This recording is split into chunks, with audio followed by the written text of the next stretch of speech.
Welcome back to the Essential MATLAB tutorial 3. In this tutorial I am just going to say how to create the variables, different variables, and how to use that created different variables in this command window to perform another different operation. And after that I am going to say how to store different values in a variable and how to plot that variable with the function of another one.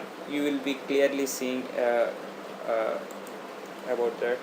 And for example I am just naming a variable as a and storing giving the value as 5 to that. I am pressing enter. You can see the variable name is not ans, but it have been changed to a equal to 5. Now I am creating another variable b and giving the value as 10, and I am pressing enter, and you can see b equal to 5. In this workspace I have previously said that it has shows the variables that have been created in this command window. Up to now we created two variables name a and b. So in this workspace you can see the clearly which are all variables that have been created up to now in this.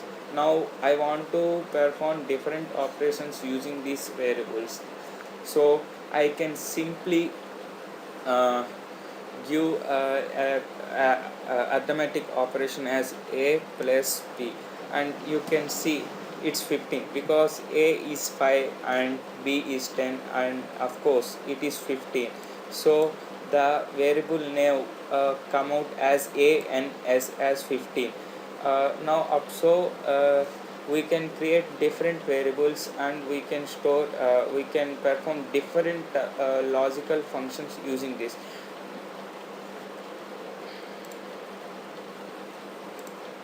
Okay,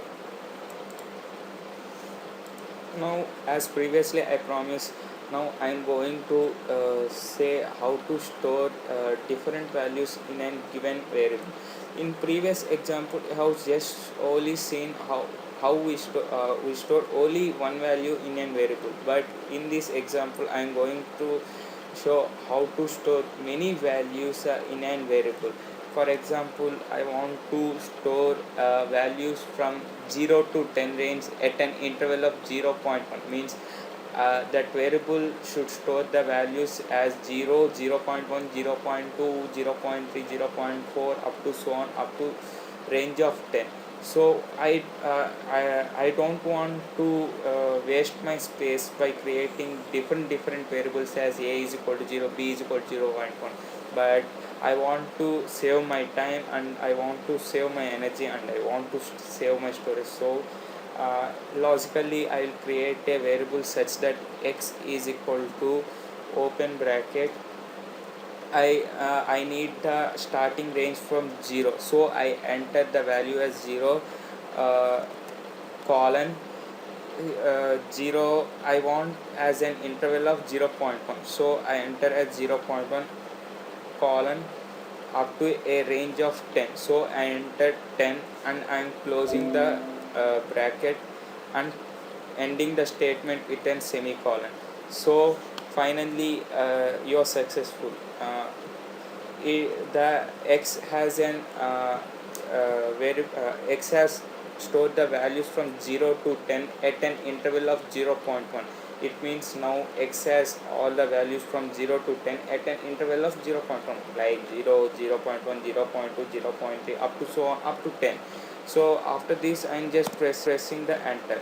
Now I want to plot all the values of x in the graph in the function of sin x, means sine of 0, sine of 0.1, sine of 0.2 up to so on sine of 10. I want to plot all these values in a graph.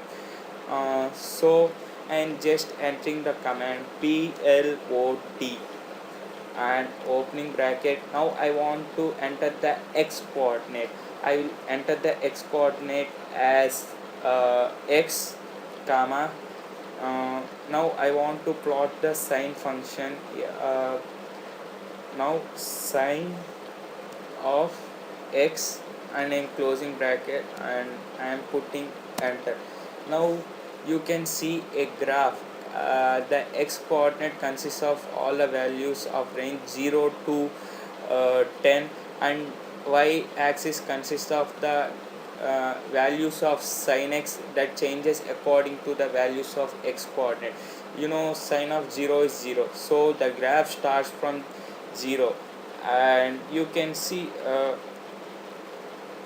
the sine graph clearly in this window. So we can plot the graph for different values. This is another use of MATLAB. I hope it is very clear this